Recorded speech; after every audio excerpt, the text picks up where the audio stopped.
Deus te abençoe. Pode sentar. Eu vou, antes de começar a ministrar a palavra, eu quero compartilhar com vocês sobre a visão que o Senhor me deu para eu poder fazer essa convocação a vocês. Há muito tempo eu tenho pensado sobre... Nós vivemos num tempo de uma geração de homens fracos, de homens que não são relevantes na sua própria família. E Deus vem me incomodando porque essa é a guerra desse tempo, gente. Porque foi para você que deu o Senhor o chamado, a missão e o sacerdócio sobre a sua casa e sobre a família. Você sabe que o Ramon estava contando, eu não me lembro de onde ele viu isso, uma pesquisa, americano faz pesquisa para tudo, né? Que quando quem transmite a fé em Jesus é a mãe, 30% dos filhos mantêm a fé. Quando é o pai que transmite, 70% dos filhos ficam na fé. E eu estou falando de filhos e filhas. Porque Deus tem para a sua vida esse chamado e um sacerdócio. Aí talvez você vai me dizer, poxa, mas eu não tenho filhos, ou então já passou meu tempo, já criei filhos. Mas eu estou falando para vocês sobre a importância de você entender o teu sacerdócio, a tua influência no mundo que nós estamos vivendo. Hoje Deus quer levantar um exército de homens, e nesse lugar aqui eu creio que Deus vai levantar um exército de homens fortes, homens de honra. Então, muito obrigado, porque só o fato de vocês terem vindo já demonstra que vocês estão sentindo esta necessidade também.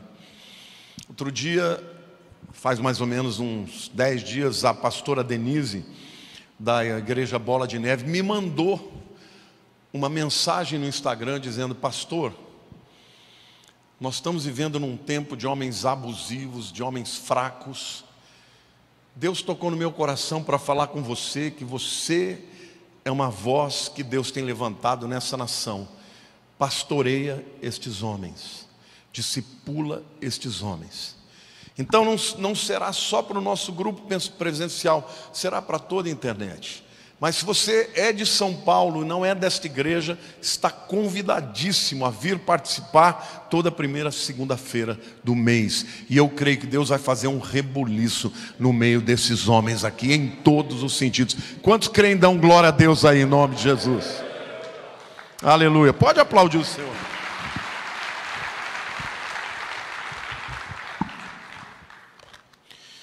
Eu queria começar lendo a palavra de Deus em Malaquias 4, 5 a 6, que diz assim: eis que eu vos enviarei o profeta Elias, antes que venha o grande e terrível dia do Senhor. Ele converterá o coração dos pais aos filhos, e o coração dos filhos a seus pais, para que eu não venha e fira a terra com maldição. Olha que coisa forte esse texto, irmãos. Está falando que no último mover do avivamento, Deus levantaria uma voz profética, o espírito de Elias, para que através de uma mensagem da parte de Deus, o coração dos pais seria convertido aos dos filhos e dos filhos aos pais.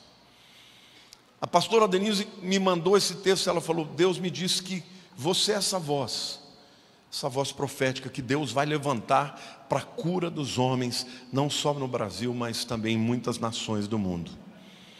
Então eu creio que nós estamos começando hoje aqui algo grande, irmãos. É algo que vai impactar a vida de muitas famílias. Amém? Talvez você não tenha filhos, ainda não se casou, mas já vai aprender o princípio para quando tiver. Talvez você já tenha filhos adultos que já são casados, que já não estão mais debaixo da tua condução, mas você ainda pode ser inspiração para eles. Amém? Então, num tempo em que os homens são tão fracos, espiritualmente fracos. As mulheres muitas vezes são mais fortes do que os homens. Os homens muitas vezes estão no meio da igreja, eles não louvam direito, eles não leem a Bíblia direito, eles não têm uma atitude espiritual, de líder espiritual, e é isso que o inimigo quer. Então eu quero profetizar na sua vida que você vai ser levantado na sua casa, no seu trabalho, como uma autoridade espiritual, como um líder espiritual, e a dignidade que você vai ter perante as pessoas que estão ao seu redor vai fazer com que a sua sorte seja transformada. Amém? Quando eu estava meditando sobre isso, Deus me levou a meditar sobre a oração sacerdotal de Jesus. Lá em João capítulo 17, em que Jesus está orando ao Pai pela vida dos seus irmãos, mas também pela sua vida. E quando eu estava meditando ali, Deus falou comigo assim: filho, preste atenção, porque é Jesus o Filho orando ao Pai, por ele e por todos os irmãos. E Deus falou assim: olhe para esse texto, que eu vou te mostrar quais as qualidades e as características de um pai honrado. E este pai honrado, ele vai ser influência não só na vida dos seus filhos, mas vai ser também uma grande influência na sociedade. Então eu quero rapidamente passar por 9 aspectos da oração que Jesus fez. Jesus começa pedindo ao Pai que ele o glorifique. Olha o que o versículo 1 de João 17 diz: tendo Jesus falado essas coisas, levantou os olhos ao céu e disse: Pai, é chegada a hora, glorifica o teu filho, para que o filho te glorifique a ti. Gente, eu já preguei muitas vezes nesse texto, mas eu nunca tinha olhado para o texto da maneira como Deus me fez ver. E veja, o próprio Jesus pedindo: Pai, glorifica a mim, porque essa é a única maneira de eu poder glorificar o Senhor também. E Deus falou assim: glória significa relevância, brilho, refulgência, influência. Glória também significa a marca, o peso de uma pegada na terra. Ou seja, Jesus está dizendo para Deus: Pai, que a minha vida se torne uma grande influência neste mundo. Glorifica a mim, porque desta maneira eu vou glorificar o teu nome. Então a primeira verdade que eu quero dizer para vocês, queridos, é que cabe ao pai dar relevância aos seus filhos. Quantos aqui têm filhos? Levante a mão. Quantos aqui não têm? A grande maioria tem, mas eu quero declarar que os que não têm vão ter um dia. E se você não tiver filhos físicos, vai ter filhos espirituais.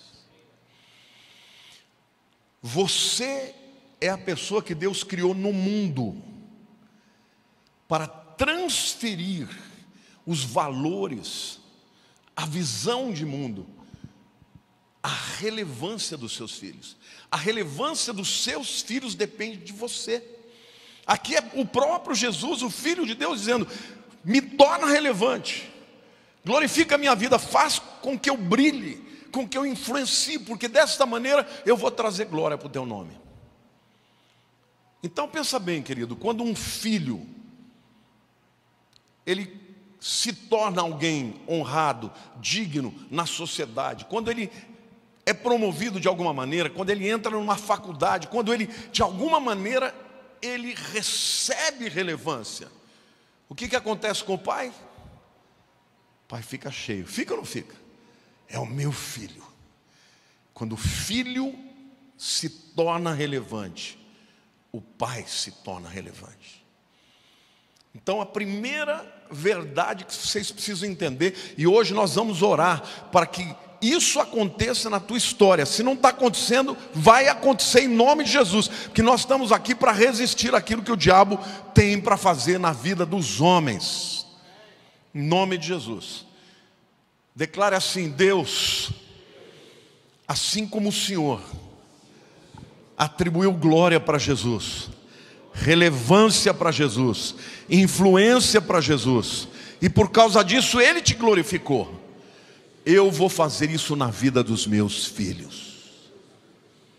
Seus filhos não vão ser levados para o desvio. Seus filhos não vão ser atraídos para o mundo. Os seus filhos vão olhar para a tua vida e eles vão entender que Deus está com vocês. E vocês atribuirão relevância, direção, brilho, para que então, quando eles brilharem, vocês recebam a glória. Em contrapartida, quantos creem nisso? É isso que Deus tem para os homens. É isso que Deus tem para os homens. Para vocês que aqui que vieram, em nome de Jesus. A segunda oração que Jesus pede ao Pai, Ele pede ao Pai que guarde os eleitos. João 17:11 diz assim: já não estou no mundo. Na verdade ele ainda estava, mas ele está dizendo: olha, eu estou indo embora, mas eles continuam no mundo, ao passo que eu vou para junto de ti. Pai Santo, guarda-os em teu nome que me deste, para que eles sejam um, assim como nós somos um. E Deus falou comigo assim: é o pai quem guarda os seus filhos. Tem muitas mulheres que oram pelos seus filhos, e graças a Deus pelas mulheres.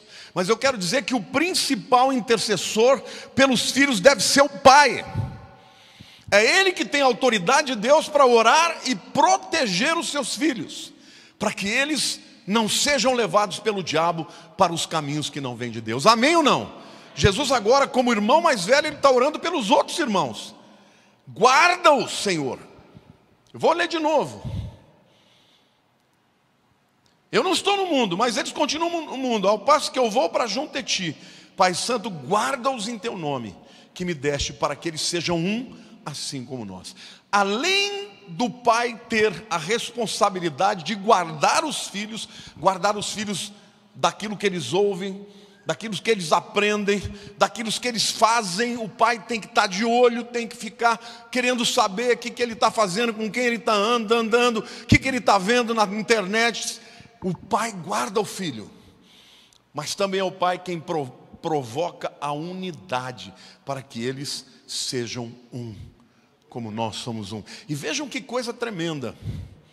Jesus está dizendo: porque eu sou um contigo, se o Senhor guardar os outros irmãos, eles vão ser um entre eles, porque eles estão vendo como eu sou um contigo. Então o que Deus me mandou dizer para você: se você for um com Deus, se você for uma pessoa de Deus, que busca Deus, que ora, que tem uma vida como crente de verdade, como exemplo, sabe o que vai acontecer com seus filhos? Eles vão ter unidade com Deus, mas vão ter unidade uns com os outros. Glória a Deus. É sua responsabilidade, é a sua missão.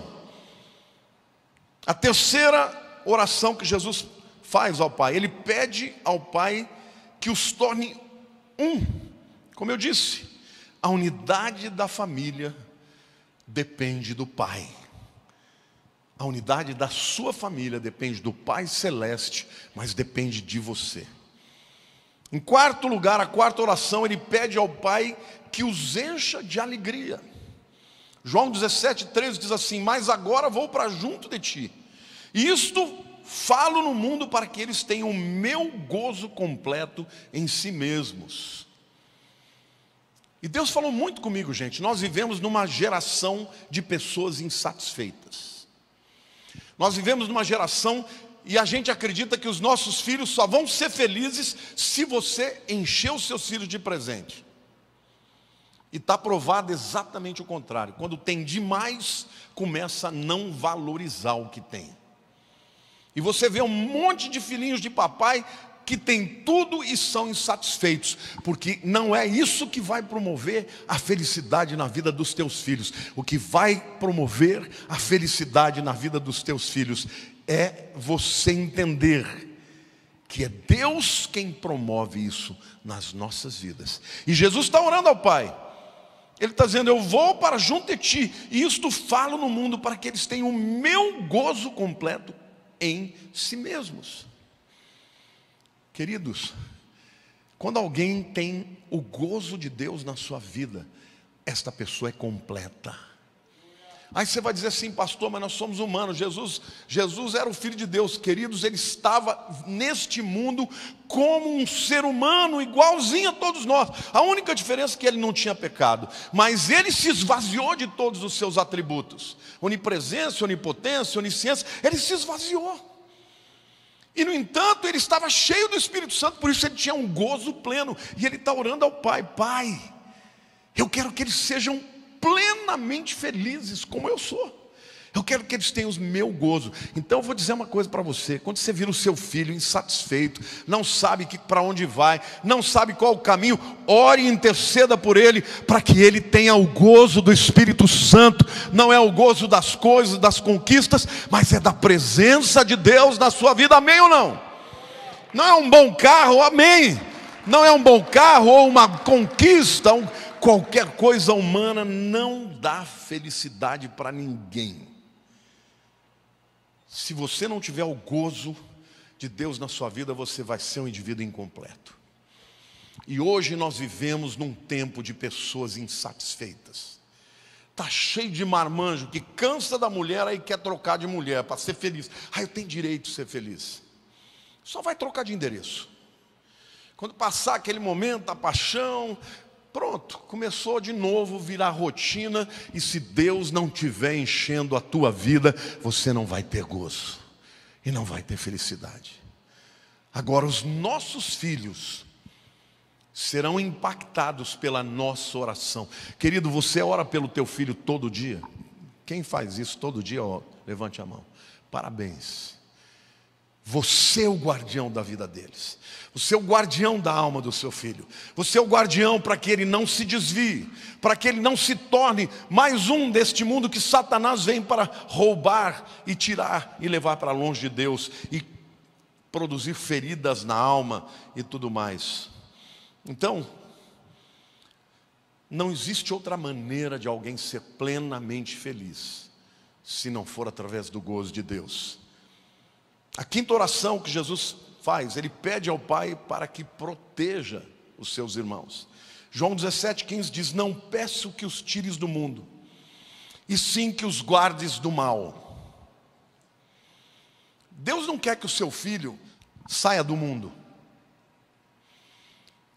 Tem gente que fala assim: não, para o meu filho ser um filho, decente, eu tenho que fazer homeschooling, eu não vou mandar ele para a escola, porque na escola ele só vai ouvir bobagem. Eu não quero que ele tenha contato com ninguém. Jesus disse: não peço que os tire do mundo, mas que os livre do mal. Você tem que preparar o teu filho para viver no mundo e para ser luz do mundo e sal da terra. Agora, como ele será? Ele será se você for.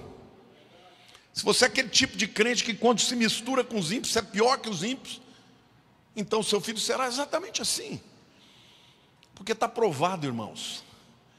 Uma família em que só a mulher vai na igreja, só as filhas mulheres vão. Eu conheço um monte de casos, mas um monte de casos, que os meninos falam: meu pai não vai, também não vou. Mas quando um pai vai, quando o pai é honrado, quando o pai busca Deus, quando o pai dá o primeiro lugar para Deus, sabe o que acontece? O filho vai também, a filha vai também, a mulher vai também, e todo mundo serve a Deus juntos. Amém, irmãos? Satanás quer roubar os teus filhos, quer usar os talentos, os dons deles para a glória de Satanás. Mas Deus está te dizendo: você vai guardá-los, você vai interceder a Deus para que o Senhor os guarde. Amém ou não? Não peço que os tires do mundo, mas sim que os guardes do mal. Um sacerdote sabe que se o Senhor não guardar a cidade, em vão trabalha o sentinela. Se o Senhor não edificar a casa, em vão trabalham os que edificam. A sexta oração que Jesus faz, ele pede ao Pai para santificá-los. Santifica-os na verdade, a tua palavra é a verdade. Deixa eu fazer uma pergunta: o que significa santificar? Separar, exatamente isso. Separar para quê? Para um uso exclusivo de Deus.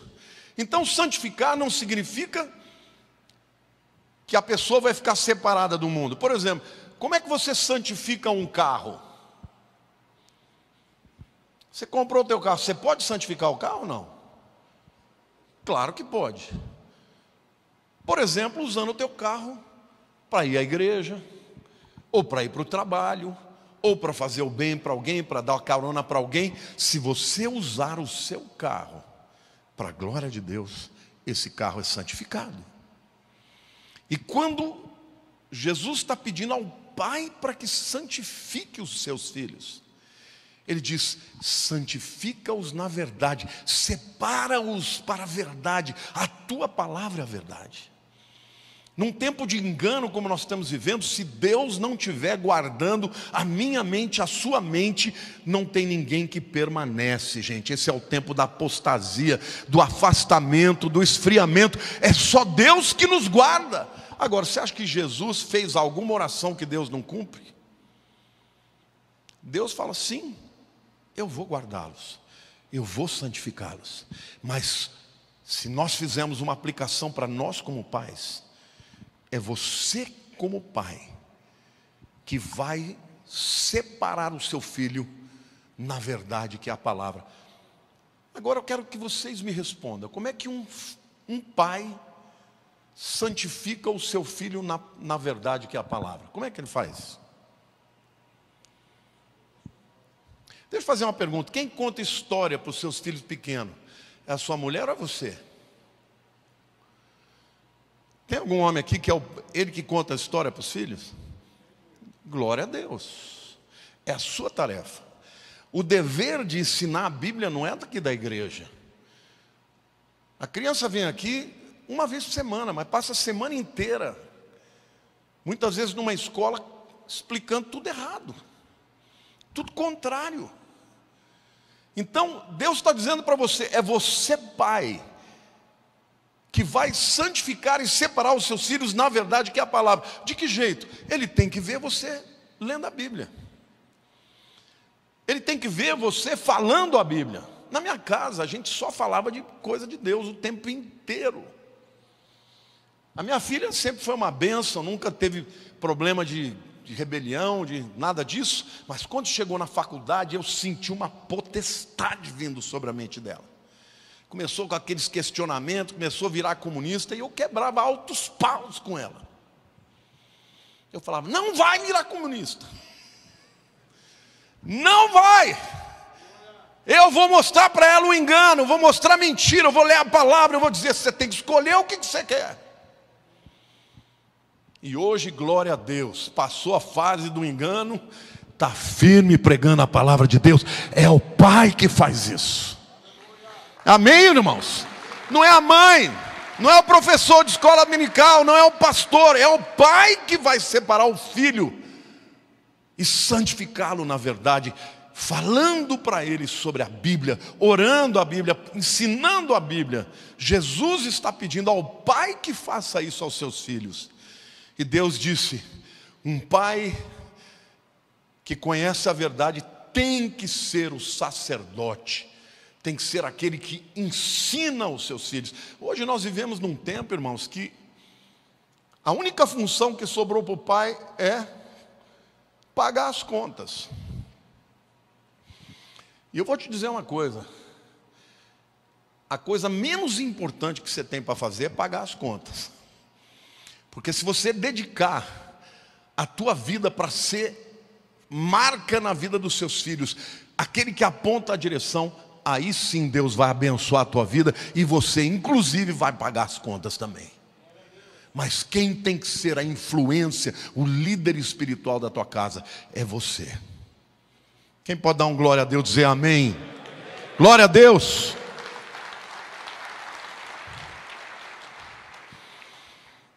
Em sétimo lugar, Jesus pede ao Pai para guiá-los.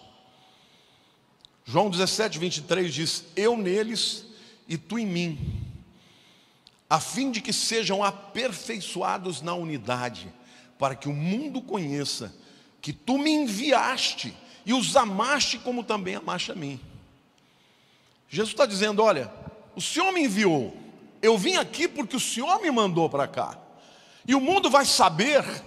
E, Senhor, a minha oração é para que onde eu estiver, ou seja, onde Jesus, onde o Espírito Santo de Deus estiver conduzindo a tua vida,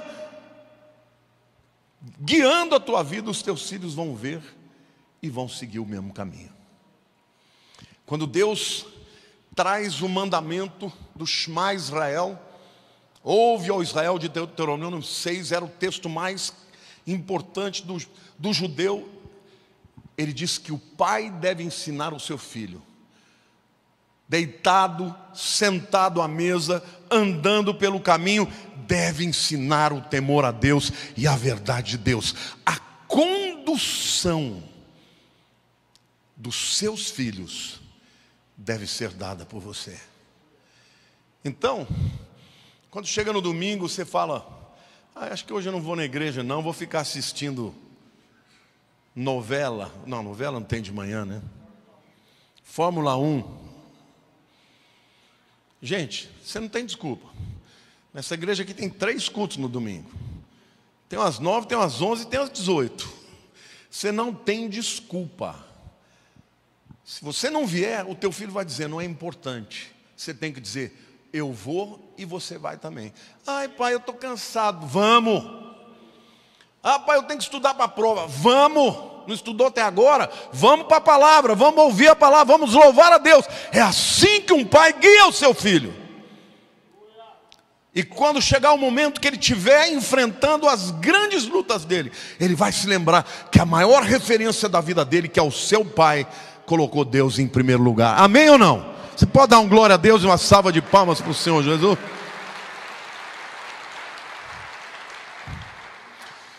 Há pais que seguem filhos. Os filhos decidem que igreja eles vão. Os filhos decidem como é que eles vão conduzir. E os pais vão: não, eu vou para aquela igreja porque aquela igreja meus filhos gostam. Não, não é ele que decide, é você que decide. Não é o filho que sabe o que é bom para ele, mas é você quem deve dar a direção. Em 8º lugar, Jesus pede ao Pai para uni-los nos céus. João 17, 24 diz: Pai, a minha vontade é que onde eu estou, na verdade, onde eu estiver, a melhor tradução, estejam também comigo os que me deste, para que vejam a minha glória que me conferiste, porque me amaste antes da fundação do mundo. Jesus está dizendo: o Senhor me deu esses irmãos. Eu quero que quando eu estiver no céu, eles estejam comigo. Onde eu estiver, eu quero que eles estejam comigo. É Jesus pedindo ao Pai que o Pai garanta a salvação dos filhos. Você ora pela salvação dos seus filhos? Quantos aqui oram? Quantos aqui ainda têm filhos que não se converteram? Levante a mão. Eles vão se converter. Você crê nisso? A autoridade é sua. Quando aquele carcereiro aceitou a Jesus, Paulo disse para ele: crê no Senhor Jesus e tu e a tua casa serão salvos. Existe uma unção e uma autoridade para a salvação dos filhos que está no Pai. Então é você que vai brigar com o diabo pela vida dos seus filhos. Você está me entendendo, irmãos? O pai que não faz isso, ele falha. Ele tem que interceder, ele tem que apontar a direção. Esta é a atitude de um pai que é forte. Ele não é manipulado pelos filhos, ele dá direção para os filhos. Mas nós vivemos numa geração de homens fracos, de homens que não oram, de homens que não leem a Bíblia, de homens que não influenciam, e as mulheres muitas vezes estão influenciando. Então, meus queridos, Jesus está dizendo: Pai, quando eu estiver contigo na glória, eu peço que o Senhor garanta que eles estejam comigo lá, para que onde eu estiver, eles estejam também. Quantos aqui querem que o seu filho vá morar no céu juntamente com você? É você que tem que orar ao Pai. É você que tem que lutar pelo seu filho, ser exemplo para ele. E a última oração de Jesus, ele pede ao Pai para enchê-los com amor. João 17, 26 diz: eu lhes fiz conhecer o teu nome, e ainda o farei conhecer, a fim de que o amor com que me amaste esteja neles e eu neles esteja. Jesus está pedindo ao Pai que os filhos, os irmãos de Jesus, aqueles que Deus deu a Jesus, né? Que eles recebam o amor que o Pai tem por Jesus. Jesus está dizendo: Senhor, eu quero que eles entendam, que eles saibam o quanto o Senhor me ama. Querido, se você, como pai, puder mostrar o amor que Deus tem por Jesus, sabe o que vai acontecer? Os teus filhos vão amar Jesus. Seus filhos vão amar mais a Deus do que ao dinheiro, mais do que as conquistas. Hoje, gente, na internet a coisa que mais tem, infelizmente, no meio da igreja, coisa que mais tem é gente querendo colocar no coração dos crentes que o dinheiro é a coisa mais importante, que a conquista, você vai ficar rico. Gente, buscar em primeiro lugar o reino de Deus e a sua justiça, e as demais coisas vos serão acrescentadas. Quando você busca as coisas desse mundo, o amor do Pai não está nessas coisas. Mas quando você ama a Deus e faz com que os seus filhos percebam o amor que você tem por Deus e o amor que Deus tem por você, eles vão amar a Deus. E sabe qual é o resultado disso? Há uma promessa: buscar em primeiro lugar o reino de Deus e a sua justiça, e todas as demais coisas vos serão acrescentadas. Eu vou te desafiar a começar a colocar em prática estas coisas, e você vai ver e vai experimentar na tua vida como Deus vai acrescentar e não subtrair. Porque o diabo é aquele que te dá com uma mão e toma com as duas, mas Deus não. Quando você dá primeiro lugar para Ele, todas as outras coisas que os discípulos estavam preocupados, o que comer, o que vestir, Jesus diz: não andeis ansiosos dessas coisas, todas as coisas serão acrescentadas. Portanto, João 17 é uma oração do filho pedindo que o pai faça e atenda 9 dos seus pedidos. Põe a mão no seu coração, diga: Senhor Deus, eu estou aqui hoje, Pai, com meu coração aberto. Eu preciso que o Senhor entre na minha vida, e que o Senhor me torne um homem de honra, que o Senhor restaure em mim aquilo que está errado, e que eu possa viver nessa vida, Senhor, como o homem que o Senhor planejou, como autoridade espiritual, como influência neste mundo. Senhor, que a tua unção na minha vida me torne relevante, me torne inspiração, não daquilo que eu sou, mas daquilo que tu és, Senhor. Senhor, levanta-me, Senhor, honra a minha vida, porque eu possa te honrar, para que vidas a olhar para mim queiram o Deus a quem eu adoro e sirvo, em nome de Jesus. Diga: eu rejeito na minha vida todo espírito de vergonha. Pai, eu me arrependo, Senhor, dos erros, da omissão, da falta de comprometimento, mas eu creio que o Senhor é um Deus de graça e de misericórdia. Por isso, a partir de hoje, Senhor, eu tomo posição, porque eu quero viver nesse tempo como um homem de honra, que influencia a minha geração. Eu não farei parte de uma geração de homens fracos, porque eu sou forte em Cristo Jesus. Amém? Glória a Deus, aplauda ao Senhor.